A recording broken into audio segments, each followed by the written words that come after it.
Stop for just a moment and ask yourself, is your soul breathing, or is it merely surviving the noise?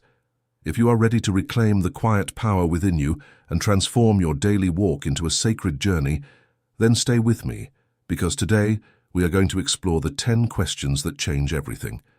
And I invite you to answer them in your heart right now, one by one. 1. I prayed to pray is not merely to recite words or to petition a distant deity for a list of demands. It is the act of opening a window in a crowded, stifling room. When we say, I prayed, we are acknowledging that we have intentionally stepped out of the horizontal plane of chores, deadlines, and anxieties and reached toward the vertical. Prayer is the ultimate intimacy. It is the raw, unfiltered conversation where masks are laid aside.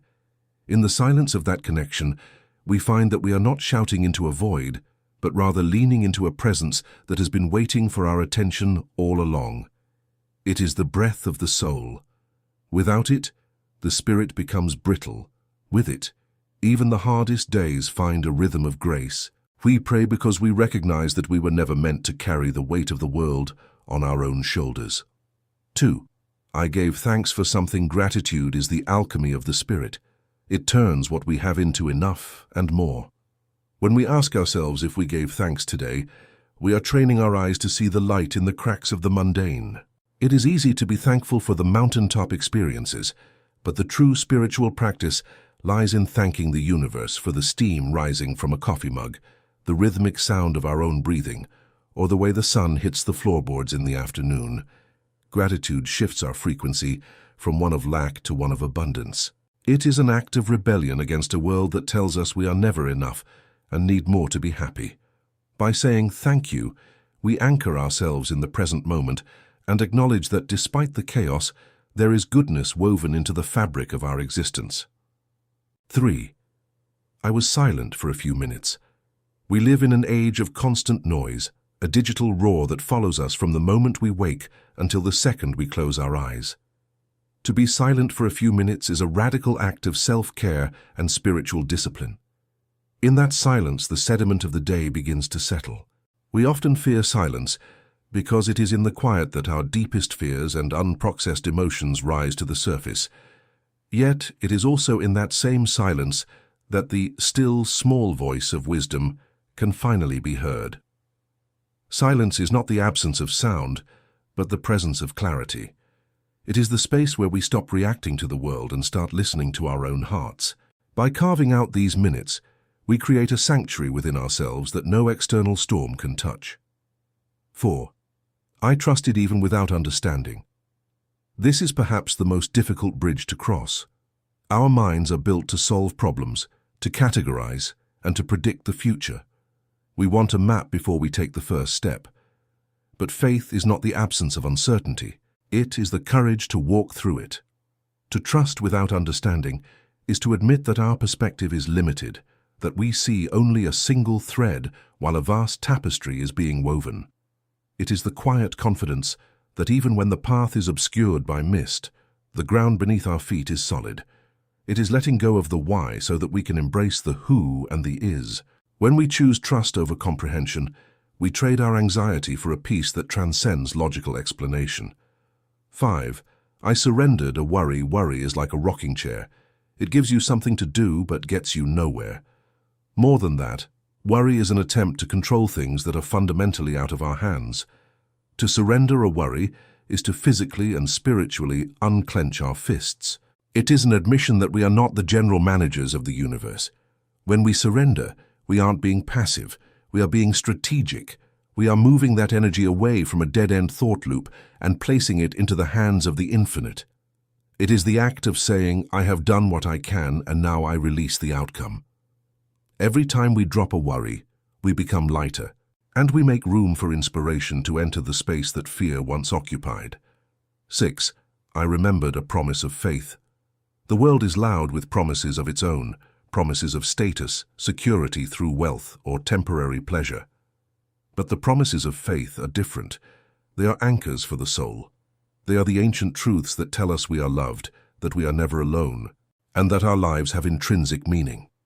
When we intentionally remember a promise, we are resetting our internal compass. We are reminding ourselves of the big picture when the details of the day feel overwhelming. Whether it is the promise of strength for the weary or the assurance that all things work together for good, these truths act as a shield against despair. They remind us that the story is not over and that the ending is written in love. 7. I asked for inner peace. We often ask for the world around us to change, for the boss to be kinder, the traffic to move faster, or the bank account to grow. But the greatest prayer is for the peace that persists regardless of those external factors. Inner peace is not the absence of conflict. It is a centeredness in the midst of it. When we ask for inner peace, we are asking for the ability to be the calm eye of the hurricane. We are seeking a state of being where our worth and our stability are not tied to the fluctuating opinions of others or the changing tides of fortune.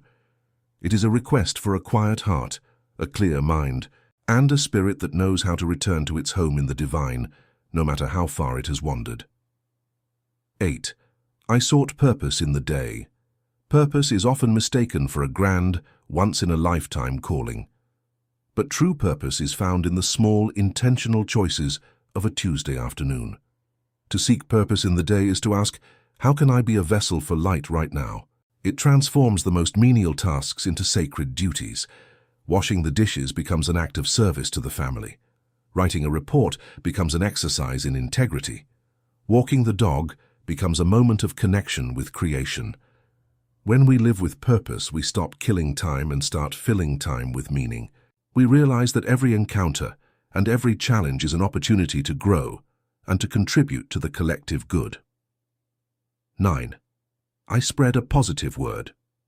Words have the power to create and the power to destroy. In a world that is often cynical and critical, a positive word is a healing balm. It costs nothing to offer encouragement, to validate someone's struggle, or to speak a truth that lifts another person's spirit. When we spread a positive word, we are acting as architects of hope.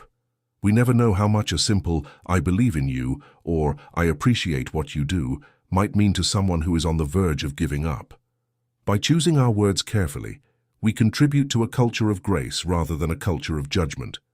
We become part of the solution, radiating the warmth we ourselves wish to receive. 10. I connected with the sacred.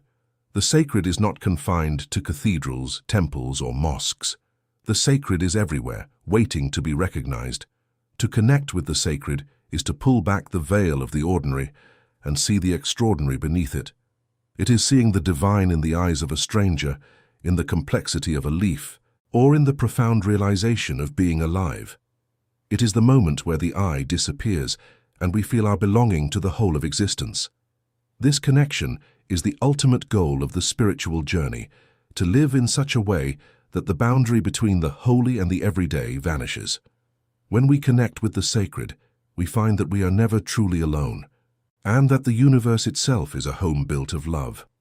As you reflect on these 10 questions, remember that spirituality is not a destination of perfection, but a path of persistence.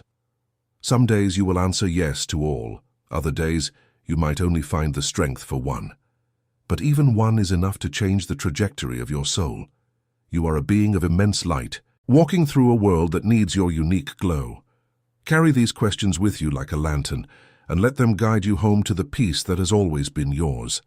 You are loved, you are seen, and you are never walking this path alone. May your heart be light, and may your spirit be forever renewed.